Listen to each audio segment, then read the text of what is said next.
Hoi, ik ben Tom Beursbox.nl. Ik ga het hebben over de economie in Amerika en dan met name uranium. Want er is gisteren iets gebeurd wat mij betreft heel goed is, maar wat we niet zo 1, 2, 3 hadden verwacht. President Trump heeft een decreet getekend, want hij doet niks met echte wetgeving, hij doet het alleen met decreten, als een goed dictator. Maar in dit geval is het positief voor iedereen die uraniumaandelen heeft, want hij heeft namelijk aangegeven dat de Verenigde Staten vol gaat inzetten op uranium, op kernenergie, en dat die uranium vooral een Amerikaanse gelegenheid moet zijn. Nou, dat is natuurlijk ontzettend gunstig voor bedrijven die daar actief zijn. En ik zag meerdere van mijn uraniumaandelen, meer dan 20% gestegen, zien we gisteren. Dat was vrijdag 23 mei. Dus dat is een goede zaak. We gaan even kijken. We zien hier de key points die erop staan. Je ziet hier LEU 21%, DNN 12%. President Trump signed 4 executive orders, decreten, voor nuclear power. En het moet keer 4 gaan in de aankomende 25 jaar. Dus, en het moet namelijk allemaal, wordt het makkelijker om dus met uranium bezig te gaan. Dus dat zijn de belangrijke zaken die daar dus staan. En dan is een van die bedrijven is Fluorcorp.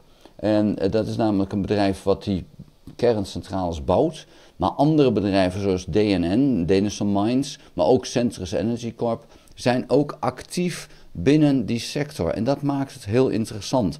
En ja, als je dan gaat kijken in die sector, dan zijn daar meerdere aandelen die prachtig zijn. En ik heb eigenlijk nog maar 2 soorten aandelen. Goudaandelen en uraniumaandelen. Gisteren gingen de beurzen omlaag in de Verenigde Staten, maar mijn aandelenportefeuille knalde omhoog. Ja, dat komt omdat ik dan nu toevallig wel in de goede sectoren zit. En ik moet zeggen, ik heb ongelooflijk veel commentaar op Trump. Maar als ik ga kijken naar mijn portefeuille, ben ik er nog steeds beter van geworden. Iedere keer weet hij dingen te doen waar ik als belegger beter van word. Dus ik heb een heleboel commentaar op hem, maar dat is politiek. Als ik ga kijken naar hoe ik dan profiteer als belegger, ja, dan doe ik het wel goed. Want die man is vreselijk voorspelbaar. En dus ja, kan je als belegger daar gebruik van maken. Want je maakt in feite gebruik van het feit dat hij iedere keer stappen neemt waar je zegt, ja, die zag ik al wel aankomen. En het kan niet zo zijn dat je, tenminste vind ik, dat je verrast wordt door iets wat hij doet. Want ja, waarom zou je verrast worden? Ja, er zijn natuurlijk stappen die hij doet. Je denkt van, nou, ik had niet verwacht dat hij vandaag Zelensky het Witte Huis uit zou jagen. Of met de Zuid-Afrikaanse premier die er van de week, of president die er van de week was, die geschoffeerd werd. Dat soort grappen en grollen, ja, maar dat gaat voor de economie nergens over. Maar je weet dat Trump geen verstand van economie heeft. Je weet dus dat hij domme dingen doet. Importtarieven kan je ook niet verrassen. Dat soort dingen, dat weet je allemaal, want hij wil steeds in het centrum van de belangstelling staan. Nou, ook qua energie, America First, dat soort zaken. Hij wil dat Amerika, dat de Verenigde Staten, helemaal onafhankelijk wordt van de rest van de wereld. Nou, dat doe je dus onder andere door kernenergie te ontwikkelen, want daar zit gewoon een enorme berg energie in. En de Verenigde Staten heeft de kennis, maar ook de uranium, om energie onafhankelijk te kunnen worden, dankzij kernenergie. Dus in die zin is het helemaal geen verrassing. Dit past precies in het lijntje wat Trump heeft getrokken. En ja, dan weet je dat uraniumaandelen, dat die uiteindelijk goed gaan komen. Ja, wanneer is uiteindelijk? Ja, je moest wachten tot dit kwam. Nu dit er is het even de vraag hoe ver het omhoog gaat. Dat is natuurlijk altijd het punt. Want het is nu even interessant. We hebben nu die klap gezien omhoog gisteren, vrijdag. Maar dan is de vraag of volgende week verder gaat. Ik denk van wel, want ik denk dat deze bedrijven een enorme toekomst hebben. Maar ja, de beurs werkt wel iets anders dan het gaat in één rechte lijn omhoog. Dus zo is het niet dat je dat maar kan verwachten. Maar ik denk zelf nog steeds, ondanks deze 22% stijging van sommige van de aandelen, dat het een interessant verhaal is om in uraniumaandelen te zitten. Het is geen beleggingsadvies voor mij, maar doe dan in ieder geval een deel van wat je daarin zou willen beleggen, doe dat dan alvast. En dan kan je later kijken of je dan nog het vertrouwen hebt dat het verder komt.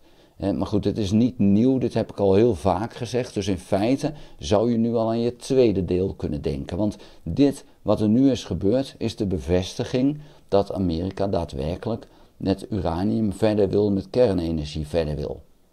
Ja, nou dan is het mooi. En de derde stap, en dat is je laatste positie, is als daadwerkelijk blijkt dat die bedrijven de investeringen gaan doen in de ontwikkeling van die kerncentrales en de overheid daar daadwerkelijk aan meewerkt.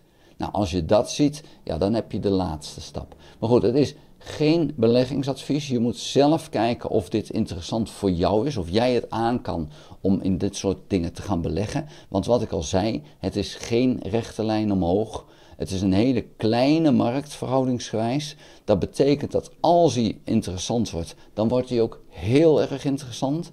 Maar als mensen uitstappen, dan kan één grote belegger uitstappen en dan kan het een gigantische klap in de markt geven.